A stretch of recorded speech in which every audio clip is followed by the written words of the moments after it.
What was your question first one? Great. Tell us a little bit about your life before you came to Christ. Yeah, Jeff before Christ. Yeah. So God was good to me, that he gave me a wonderful family to be born into. My mom and dad, and there were five kids. And it was they laid a real good solid foundation for my life. And it was a good time. It was a good era to be born into. 60s. I think it was a much more, it seemed like simple and more innocent time where kids could be kids, and I think a lot of people in here could probably relate to that. As far as religious training or background growing up, my dad had been raised in the Episcopal Church, and we continued that. And I went to Sunday school, when I was a kid, especially younger. Went through what they call a confirmation process, I think around junior high-ish or something, where you learn about God and church customs and traditions and that sort of thing.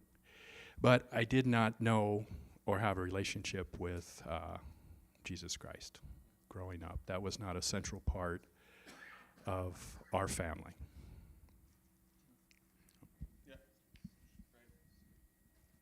So then, likewise, I grew up in a very good family. His dad was a firefighter, my dad was a police officer in the same city. Solid family, but very little Christian teaching. I went to a Catholic church with a neighbor and made my first communion, and that was about it. And when Jeff and I met, I was 13 years old, and he was 15. And when I was 15, I found myself pregnant. To say I was terrified, I was more terrified then than I am right now, so that's kind of saying a lot, because I'm pretty scared. Because I'm pretty scared right now to say what I'm going to say, but I was terrified, and I was in deep denial. And I did not face the fact that I was pregnant until I was 6 months along. At which time, people that were supporting us in the way that they could support us said that adoption's the way that you should go. So that was the path that we were following. I actually went and lived with Jeff's grandparents. They were gracious people, and they took me in, and I was to stay there until the baby was born, which was another 3 months down the road. Looking back now, almost 50 years later, we know beyond a shadow of a doubt that that was God's provision and protection on our lives, because we weren't brought up in a Christian home. I'm not even sure I knew what the word abortion was, but left to our own devices, we're pretty sure that that's what we would have chosen. And that's really difficult to say out loud to everybody, because we look at our daughter, who's almost 50 now. She gave us our first grandson, and to not have had her, it's pretty humbling. So give God all the praise for that provision and protection when we didn't even know him. He was working in our lives. So we're going down this road of adoption. But God had a different plan. Okay. That was your cue. That was my cue to, yeah. So I was 26 when I gave my life to Christ. But that followed about an 8-year period in which started at the point where she just left off, of God just showing us and proving to us who he was and what he was. And during that period of time where that 6 month where Denice was pregnant, and we're going through the whole advice of adoption and that being, the path, I was never settled with that. It was the most practical thing to do at that age, our age. Uh, Logical, reasonable, everything else, but I was never settled with it. The thought of having a child out in the world somewhere that I didn't know or would never know that was not good. So about the 8th month, a crazy thing happened.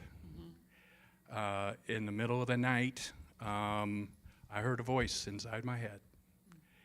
And the exact words were, "Marry her and everything will work out." And I can't really explain it.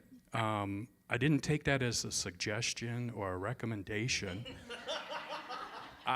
I knew who it was from. Somehow it was familiar.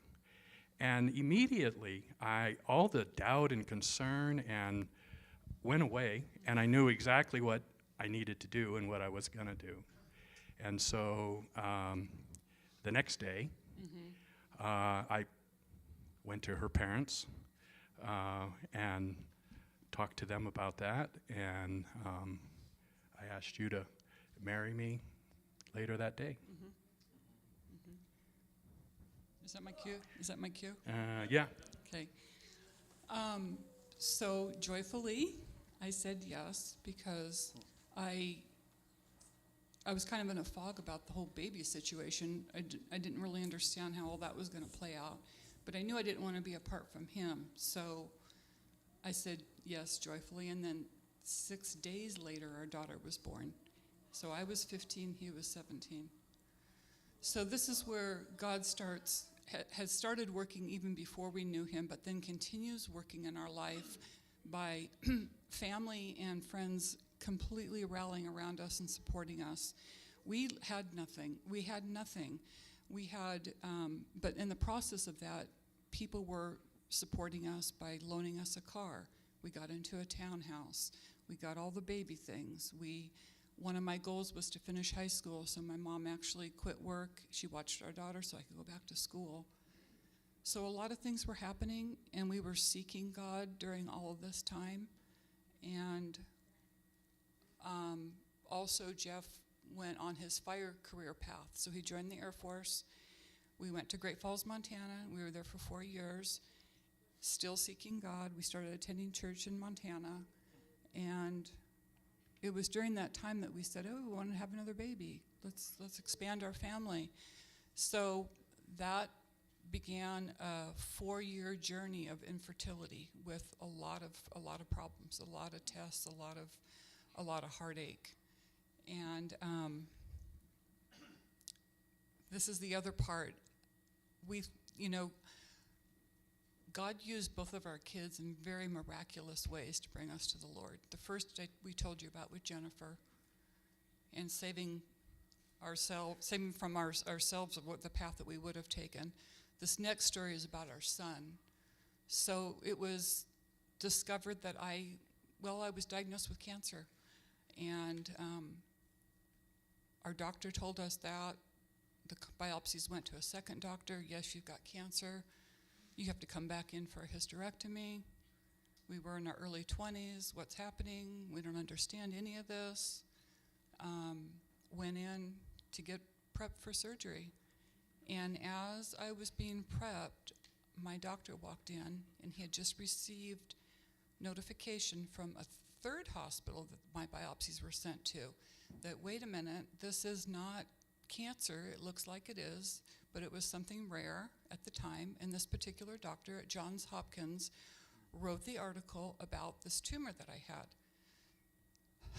So my doctor was eating his lunch when he walked in. I mean, it was just the craziest thing. We were at the end of our rope thinking, what's happening to our life right now? And he did an incredible thing by giving us a choice. He said, we know that you want another child. You can leave now and try to conceive, or just have the hysterectomy and be done with that and not have another worry. And we left. We said, yeah, we're out of here. And then our son was born. It was a little bit longer than that. year later or so. So Sean was born a year after that. And God's provision through that was pretty incredible, again, how he was working. So during that time, we were attending church with a neighbor, and there was an altar call, and you couldn't hold me in that seat if you wanted to. A couple weeks ago, you preached about how scales were being come off of your eyes as the clarity of Jesus becomes more real. And I was thinking about that. That was a very good description of what was happening to us. The scales had been coming off of our eyes as God was providing for us and being faithful through every step of the way. And on that particular morning, they completely fell off my eyes. I'm like, oh yeah, I'm going forward. And so Jeff went forward as well. So we were saved, gave our lives to Christ on the same day. And then shortly after that, we were both baptized on the same day. And I was 8 months pregnant. So our son has since come to know the Lord. So I tease him, you got dunked twice. Yeah, it was pretty cool. Yep.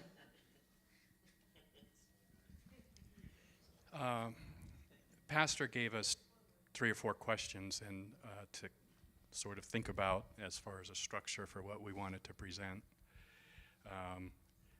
And the question, one of the questions is, what has God done that we're most grateful for or excited about? And for me, I would say that it's the difference between believing something and knowing something. There's a difference. God has proven over the last 50 years in our life that he's faithful, and that he's a promise keeper. And we don't just believe that, we know that because we've lived that. And that's a pretty cool thing. Yeah. So the other thing that we know is that he seeks us out before we seek him, which is pretty amazing too, right? He was calling for us before we knew him. And we know that even when we choose to, well, I should back up one step. We know that once he does have our heart, he does not let go of it. Even during those times where we elect to not walk closely with him, which we've went through a period of time where we did that, he was faithful. He was always there, even in spite of ourselves. So that's what I'm most grateful for, is just knowing that and having that confidence, and not just thinking it or hoping it, but knowing it.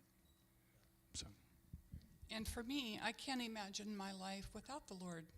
I think about that sometimes, and I would feel so lost, because he has been a guidance in our marriage. He's helped us in raising our kids. He's helped me seek out healthy friendships.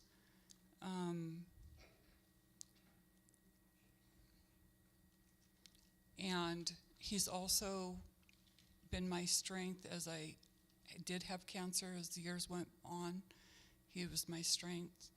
He's my joy as I'm serving. Yeah. Can I just say one more thing? Do it. We are so thankful for this church. You know, it's actually today, 2 years ago today, that we moved to Idaho. And we spent the first year when we moved here searching for churches. We went everywhere. And God brought us here, and we have never looked back. We love you, Pastor. Yeah. We love you. We love your teaching. We love the people here. You guys love the Lord. It's so evident. You're so genuine with that. Yeah. Such a blessing. Yeah. Can I, one more thing? Yeah. Sorry. Sorry. Go ahead. Because Steve said something, and it ties in with the scripture that I've always loved. You said, even when something bad happens, it turns good, and it's Romans 8:28. Yeah. All things work together for good to them that love God, to them who are called according to his purpose. All things, even a possible abortion, even infertility, even cancer, even other stuff we've gone through, he's turned it all for good. And our lives are just a testament of his goodness. Yeah. I'm so grateful. Yeah. So my favorite part about that was she's like, oh, wait, one more thing. And then basically pulled a piece of paper out of her sleeve, right? And she was ready with that. She was ready. I didn't want to forget that verse. She was ready. I just want to pray